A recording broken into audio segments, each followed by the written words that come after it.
April 3.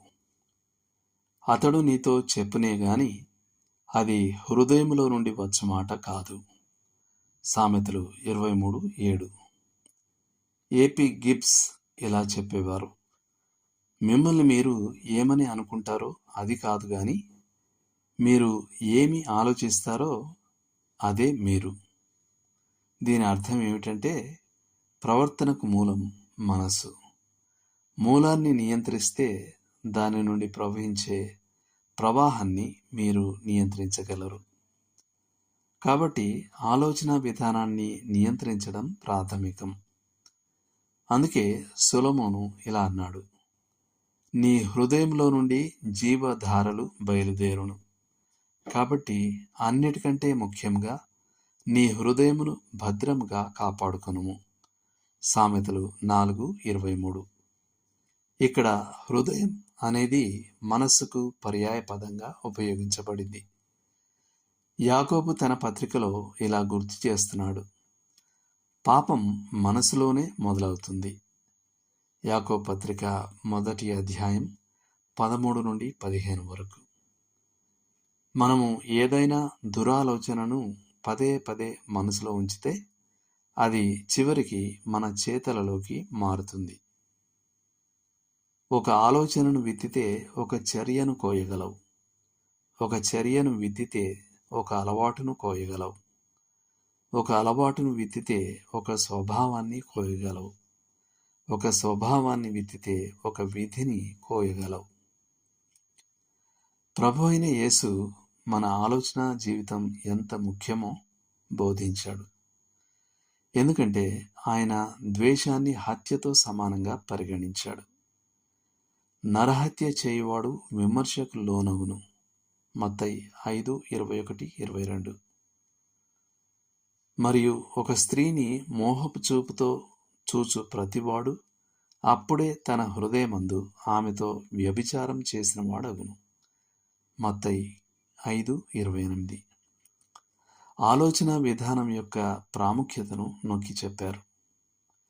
ఒక మనిషి తినే పదార్థాలు అతని హృదయాన్ని అపవిత్రపరచవు, కానీ అతని మనసులో ఉండే ఆలోచనలే అతనిని అపవిత్రునిగా మారుస్తాయని, ఈ చెడ్డవన్నీయు లోపలి నుండియే బయలువెళ్ళి మనుషుని అపవిత్రపరచునని ఆయన చెప్పాడు. మార్కు 7:14-23 వరకు. మనం ఏం ఆలోచిస్తామో దానికి మనమే బాధ్యులం. ఎందుకంటే దానిని నియంత్రించే శక్తి మనకుంది. మనస్సు అసభ్యకరమైన సూచనాత్మకమైన విషయాల గురించి ఆలోచించవచ్చు, లేదా స్వచ్ఛమైన వాటి గురించి మరియు క్రీస్తు స్వభావానికి తగిన వాటి గురించి ఆలోచించవచ్చు. మనలో ప్రతి ఒక్కరును ఒక రాజు వలె ఉన్నారు. మనం పాలించు సామ్రాజ్యం మన ఆలోచన జీవితం. ఆ సామ్రాజ్యంలో మంచి కొరకు విశేషమైన శక్తి ఉంది. చెడు కొరకు కూడా అంతే శక్తి ఉంది. అది ఎలా ఉండాలో, దానిని మంచి మార్గంలో లేదా చెడు మార్గంలో ఎలా మలచాలో నిర్ణయించేది మనమే, మన మనసే. మనం ఏమి చేయగలమో దాని గురించి కొన్ని సానుకూల సూచనలు ఇవి. మొదట, దేవా, నా యందు శుద్ధ హృదయం కలుగజేయుము. నా అంతరంగంలో స్థిరమైన మనస్సును నూతనముగా పుట్టించుము అని ప్రార్థిస్తూ ఈ విషయాన్నంతటినీ ప్రభువుకు అప్పగించండి.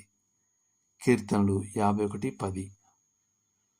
రెండవది, ప్రతి ఆలోచనను క్రీస్తుకు లోబడినట్లు చెరపట్టి దాని ఆధారంగా దానిని పరీక్షించండి. కొరింథీయులకు రాసిన 2వ పత్రిక 10వ అధ్యాయం 5వ వచనం. మూడవది, అతిక్రమములను దాచిపెట్టువాడు వర్ధిల్లడు, వాటిని ఒప్పుకొని విడిచిపెట్టువాడు కనికరము పొందును. సామెతలు 28:13.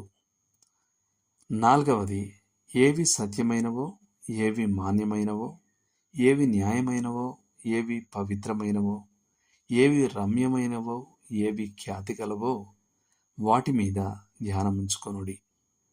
ఫిలిప్పీలకు రాసిన పత్రిక 4వ అధ్యాయం 8వ వచనం. 5వది, నీవు చదివే విషయాలు, చూపుల ద్వారా చూసే దృశ్యాలు, చెవుల ద్వారా వినే మాటలపై నీవు ఆత్మీయ నియంత్రణను ప్రదర్శించాలి. నీ మనసును అసభ్యమైన దుర్మార్గమైన విషయాలతో పోషిస్తూ ఉండగా పవిత్రమైన ఆలోచనలు కలిగిన ఆత్మీయ జీవితం ఆశించడం వాస్తవికం కాదు. చివరగా నీ మనస్సును వ్యర్థంగా విడిచిపెట్టకుండా ప్రభు సేవలో నీవు ఎప్పుడూ నిమగ్నుడవై ఉండాలి. ఎందుకంటే మనసు నిస్సహాయ స్థితిలో ఉన్నప్పుడు నీతి విరుద్ధమైన దురాలోచనలు దానిలోకి చొచ్చుకునేందుకు ప్రయత్నిస్తాయి. అందువలన అజ్ఞానుల వలె కాక జ్ఞానుల వలె నడుచుకున్నట్లు జాగ్రత్తగా చూచుకొనుడి. దేవుడు మిమ్మల్ని దీవించునుగాక. ఆమేన్.